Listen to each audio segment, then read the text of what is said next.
Hello friends, எல்லோருக்கும் வணக்கம். Welcome to young investor channel. Actually markets பார்த்துருந்தோம். ஸோ மார்க்கெட் நியூஸ் எல்லாமே டிஸ்கஸ் பண்ணிட்டு தான் இருக்கிறோம். ஸோ ஆக்சுவலி வந்து பார்த்தீங்கன்னா, நீங்கள் கமெண்ட்ஸ்லேயே நிறைய டவுட்ஸ் கேட்டிருந்தீங்க. ஸோ அது உங்களை கன்ஃபியூஸ் பண்ண மாதிரி இருக்குது. நான் ஸ்பீச் பண்ணுறது உங்களை கன்ஃபியூஸ் பண்ணுற மாதிரி இருக்குன்னு நினைக்கிறேன். ஸோ நிறைய பேர் என்ன சொல்லியிருந்தீங்கன்னா, ப்ரோ நீங்கள் வாய்ப்பில்லைன்னு சொல்கிறீங்க. அதில் இப்போ 100 to 200% வரைக்கும் லாபம் கொடுக்குது ப்ரோ, என்ன ப்ரோ அப்படின்னு சொல்கிறீங்க. அதே மாதிரி 10% ஒரு ஹையர் வேல்யூ ஸ்டாக்கில் இருக்கும்போது நம்ம கன்சிடர் பண்ணும்போது ஒரு ஹையர் வேல்யூட் ஸ்டாக்கை நம்ம கன்சிடர் பண்ணி ஒரு 10 to 15% விழுது அப்படின்னா நமக்கு அது பெயின் ஆகும் அப்படின்னு சொல்லி மென்ஷன் பண்ணியிருந்தேன். பட் இதில் என்ன ஒன்று நீங்கள் புரிஞ்சுக்கணுன்னா, நான் வந்து வேல்யூஷன் அதிகமாக இருக்க சமயத்தில் அந்த ஸ்டாக் வந்து தொட வேண்டாம்னு சொல்கிறது. இப்போது ஒரு ஃபண்டமெண்டலி நல்லா இருக்க ஸ்டாக் வந்து மேலே போகும். இப்போ ட்ரெண்டெல்லாம் எடுத்து பார்த்தீங்கன்னா ஒரு பீக் லெவல் வரைக்கும் போச்சு, அடுத்தது கொஞ்சம் இறங்கிச்சு. இதே மாதிரி தான் டிஃபென்ஸ் செக்டார் ஸ்டாக்கும் நிறைய பேர் என்கிட்ட இப்படியும் கேட்டாங்க. வேல்யூஷன் அதிகமாக இருக்கும்போது ஒருத்தர் வாங்கிட்டு அது ரொம்பவே டவுன் வந்துச்சு. எகைன் என்னாச்சுன்னா, அது வேல்யூஷன் ஜாஸ்தியாக இருக்கும்போது அது மாதிரி டிஃபென்ஸ் செக்டார்லாம் பார்த்தீங்கன்னா நிறைய விழுந்துச்சு. இப்போ டிஃபென்ஸ் செக்டாருக்கு ஒரு 40,000 கோடி ஒதுக்குறாங்க. அந்த பேஸில் பார்த்தீங்கன்னா டிஃபென்ஸ் செக்டார் எல்லாமே மேலே போகுது. ஸோ இந்த ஓவர் வேல்யூஷனில் இருக்கும்போது இப்படி ஒரு அனௌன்ஸ்மெண்ட் வரும்போது நிறைய பேர் வாங்குவாங்க. அந்த சமயத்தில் மேலே போகும். அட் த சேம் டைம் அவங்க ஒரு டைமுக்கு அப்புறம் பார்த்தீங்கன்னா ப்ராஃபிட் புக்கிங் நடத்துவாங்க.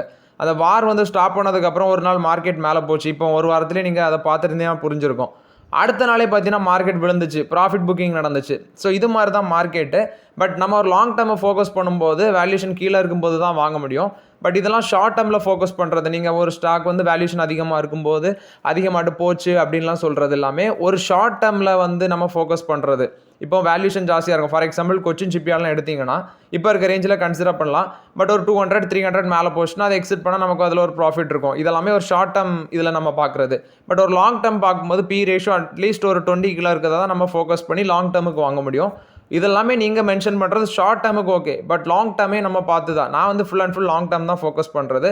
அதை பேஸ் பண்ணி தான் நான் உங்கள்கிட்ட ஷேர் பண்ணுறேன். ஸோ ரொம்ப போட்டு பெருசாட்டு எதுவுமே குழப்பிக்காதீங்க.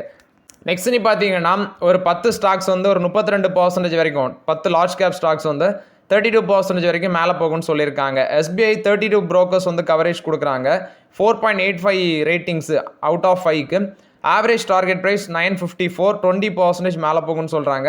792ங்கிறது கரண்ட் மார்க்கெட் ப்ரைஸாக இருக்குது. வருண் பெவரேஜஸ் அவுட் ஆஃப் 5க்கு 4.5 ரேட்டிங்கு. 23 ப்ரோக்கரேஜஸ் வந்து கவரேஜ் கொடுக்குறாங்க. டார்கெட் ப்ரைஸ் 623 ரூபா, 24% அப்சைட் போகும்னு சொல்கிறாங்க. கரண்ட் மார்க்கெட் ப்ரைஸ் 502 ரூபா, டார்கெட் ப்ரைஸ் 623 ரூபா. ஐடிசிக்கு வந்து 21 brokers வந்து கவரேஜ் கொடுத்ததில் 4.8 ரேட்டிங் கொடுக்குறாங்க. இதுக்கு டார்கெட் 530 ரூபா. இது வந்து 22% மேலே போகும்னு சொல்கிறாங்க. கரண்ட் மார்க்கெட் ப்ரைஸ் 436 ரூபா இருக்குது. டாடா மோட்டார்ஸ் 4.25 ரேட்டிங் இருக்குது. 946 ரூபா டார்கெட் ப்ரைஸ் சொல்கிறாங்க. 29% மேலே போகும். கரண்ட் மார்க்கெட் ப்ரைஸ் 731 இருக்குது. NTPCக்கு 4.75 ரேட்டிங் சொல்கிறாங்க. இதில் 19 brokerages கவரேஜ் பண்ணுறாங்க. டார்கெட் ப்ரைஸ் 425, 24% மேலே போகும்னு சொல்கிறாங்க. So target price 425, current market price 343. Hero Motor கப்புக்கு 18 brokerages வந்து ஆவரேஜ் ரேட்டிங் சொல்கிறாங்க. இதில் 4.7 ரேட்டிங்ஸ் சொல்கிறாங்க அவுட் ஆஃப் 5க்கு. 5672 ரூபா target price. Current market price 4345 ரூபா இருக்குது. 31% மேலே போகும்னு சொல்கிறாங்க. டாடா பவருக்கு 15 brokers ஆவரேஜ் ரேட்டிங்காக இதுக்கு 5 சொல்கிறாங்க. 21% மேலே போகும். 406 ரூபா இருக்குது. 490 ரூபா டார்கெட் ப்ரைஸு. ட்ரெண்ட் 25% மேலே போகும்னு சொல்கிறாங்க. கரண்ட் மார்க்கெட் ப்ரைஸ் 5583 ரூபா. அவுட் ஆஃப் 5 இதுக்கு ரேட்டிங் சொல்கிறாங்க. டாப் 5 ரேட்டிங்கில் இதுவும் வருது. 13 brokerages கவர் பண்ணதில் 6990 ரூபா டார்கெட் ப்ரைஸ் சொல்கிறாங்க. 25% மேலே போகும். JSW எனர்ஜிக்கு 10 brokerages கவர் பண்ணதில் 4.2 ரேட்டிங் சொல்கிறாங்க. 32% அப்சைட் போகும். 504 ரூபா கரண்ட் மார்க்கெட் ப்ரைஸ். 666 ரூபா சொல்லியிருக்காங்க. 8 brokers அவுட் ஆஃப் 5ல் DLFக்கு ஆவரேஜ் டார்கெட் ப்ரைஸ் 930 ரூபா. 30% மேலே போகும்னு சொல்கிறாங்க. 716 ரூபா கரண்ட் மார்க்கெட் ப்ரைஸாக இருக்குது. ஸோ அந்த ஸ்டாக் எல்லாமே ஒரு 30லேருந்து 35% மேலே போகும்னு சொல்லி brokerages வந்து கவரேஜ் கொடுக்குறாங்க. IRFC வந்து பார்த்தீங்கன்னா ஒரு பக்கம் அவங்க வந்து ஃபோக்கஸ் பண்ணுறது ரயில்வே செக்டார் ப்ராஜெக்ட் தான் ஃபினான்ஸ் பண்ணுவாங்க. இப்போ வந்து IRFC என்ன பண்ணுறாங்கன்னா டைவர்சிஃபை பண்ணி ரயில்வே தவிர்த்து பவர் இன்ஃப்ராஸ்ட்ரக்சர் இந்த செக்மெண்ட்டுக்குள்ளேயே ஃபோக்கஸ் பண்ணுறாங்க IRFC. இது போக அப்போலோ டயர்ஸ் வந்து டபுள் டிஜிட் க்ரோத் வந்து டார்கெட் பண்ணுறாங்க. அண்டர் பெர்ஃபார்ம், அதாவது இப்போ ரீசென்ட்லி அவங்களோட பெர்ஃபார்மன்ஸ் ரொம்பவே போராக இருக்குது. அப்போலோ டயர்ஸ் மட்டும் இல்லாமல் அந்த டயர் கம்பெனிஸோட பெர்ஃபார்மன்ஸே போராக தான் இருக்குது. ஸோ அவங்க வந்து அடுத்த பாதைக்கு மாற்றுறதுக்கு வேண்டி டபுள் டிஜிட் க்ரோத்தை டார்கெட் பண்ணுறாங்க. பட் அது நடக்குமான்னு தெரியல. இது வந்து அப்போலோ டயர்ஸ் கொடுத்த அப்டேட்டு. நெக்ஸ்ட் பார்த்தீங்கன்னா RBI இந்த ஃபினான்ஷியல் 25க்கான பே அவுட்டு கவர்மெண்ட்டுக்கு 50% வரைக்கும் மேலே போகும்னு சொல்கிறாங்க. ஸோ அதுக்கு வேண்டி மே 23 மீட்டிங் இருக்குது.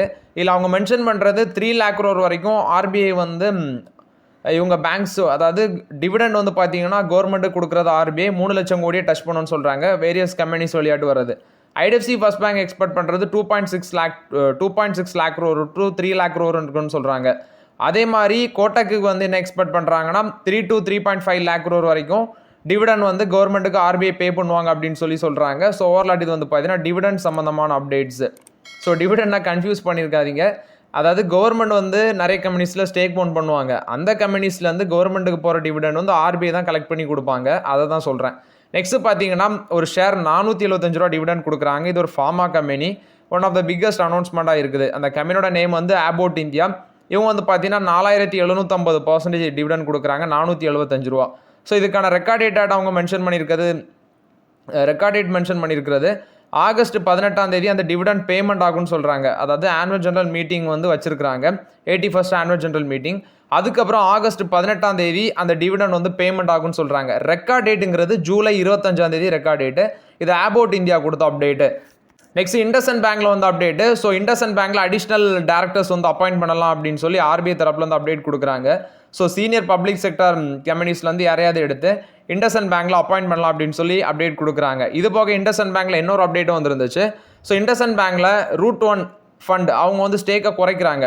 0.65% ஸ்டேக்கை குறைக்கிறாங்க. 386 கோடி வந்து இது மூலமாட்டு ரைஸ் பண்ணுறாங்க அப்படின்னு சொல்லி அப்டேட் கொடுக்குறாங்க. ஸோ இது வந்து US பேஸ் ஹெட்ஜ் ஃபண்டாக இருக்கிற ரூட் 1 ஃபண்ட் LP அவங்க தான் அந்த அப்டேட் கொடுக்குறாங்க. 0.65% ஸ்டேக்கை குறைக்கிறாங்க.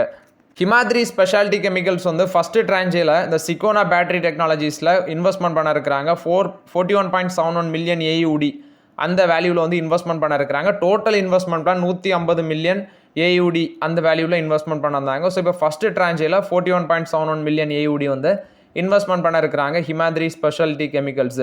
KEC இன்டர்நேஷனல் வந்து 1133 கோடி ஆர்டர் வந்து இந்த T&D ஆர்டர்ஸ் குறிப்பாக டிரான்ஸ்மிஷன் அண்ட் டிஸ்ட்ரிபியூஷன் செக்மெண்ட்டில் ப்ராஜெக்ட் வின் பண்ணியிருக்காங்கன்னு சொல்லி அப்டேட் கொடுக்குறாங்க. இது வந்து பவர் கிரிட் கார்பரேஷன் ஆஃப் இந்தியாட்ட வந்து அந்த ஆர்டர் கிடச்சிருக்குது. இது பார்த்தீங்கன்னா KEC இன்டர்நேஷனல் கொடுத்த அப்டேட்டு. லேண்ட்மார்க் கார்ஸ் வந்து எக்ஸ்பேண்ட் பண்ணுறாங்க. இந்த கியாவோட ஆப்ரேஷன் வந்து எக்ஸ்பேண்ட் பண்ணுறாங்க. ஹைதராபாத்தில் ஒரு ஒர்க் ஷாப் வந்து அக்யூசியேஷன் பண்ணியிருக்கிறாங்க. கியா ஒர்க் ஷாப்பை வந்து அக்யூசியேஷன் பண்ணியிருக்கிறாங்க. இது வந்து பார்த்தீங்கன்னா லேண்ட்மார்க் கார்ஸ் கொடுத்த அப்டேட்டு. நெக்ஸ்ட் பார்த்தீங்கன்னா ஒரு 3 மியூச்சுவல் ஃபண்ட் NFO வந்து பார்த்தீங்கன்னா இந்த வாரம் ஓப்பன் ஆக இருக்கிறது மார்க்கெட்டில். ஸோ அது என்னென்னு அப்டேட் பண்ணிடுறேன். ஸோ ஃபஸ்ட்டு பார்த்தீங்கன்னா யூனிஃபை ஃப்ளெக்ஸி கேப் ஃபண்டு இது வந்து மே 19 ஓப்பன் ஆகுது. மே 30 க்ளோஸ் ஆகுது. ஸோ இதோட மினிமம் அப்ளிகேஷன் அமௌண்ட் வந்து 5000. மோட்டிலால் ஓசால் சர்வீஸ் ஃபண்டு மே 20 ஓப்பன் ஆகுது. ஜூன் 3 க்ளோஸ் ஆகுது. மினிமம் இன்வெஸ்ட்மெண்ட் 500 ரூபா.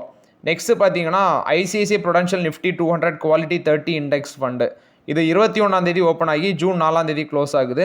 இதோட மினிமம் அப்ளிகேஷன் அமௌண்ட் வந்து பார்த்தீங்கன்னா 1000 ரூபா அப்படின்னு சொல்கிறாங்க. ஸோ இது 3 ஃபண்ட்ஸ் வந்து பார்த்தீங்கன்னா சப்ஸ்கிரிப்ஷனுக்கு அடுத்த வாரம் பார்த்தீங்கன்னா ஓப்பன் ஆக இருக்குது. நெக்ஸ்ட் நீ பார்த்தீங்கன்னா ஒரே வாரத்தில் நம்மளோட மார்க்கெட்டில் இன்வெஸ்டர்ஸோட வேல்யூ 26 லட்சம் கோடி இன்க்ரீஸ் ஆயிருக்குது. இதில் நீங்கள் ஃபஸ்ட்டு பார்க்கும்போது mid cap small cap indices இது ஒரு mid cap indices 7%, small cap indices 9% increase ஆயிருக்கு. நிஃப்டி 4.2% இன்க்ரீஸ் ஆயிருக்கு. சென்செக்ஸ் 2876 பாயிண்ட்ஸ் இன்க்ரீஸ் ஆயிருக்கு. ஸோ ஓவர்லாட்டு மார்க்கெட் ஒரு நல்ல பர்ஃபார்மன்ஸ் கொடுத்துருக்காங்க. ஸோ FISம் பார்த்தீங்கன்னா அதிக அளவில் ஃபண்டு வந்து உள்ளே கொண்டு வந்திருந்தாங்க.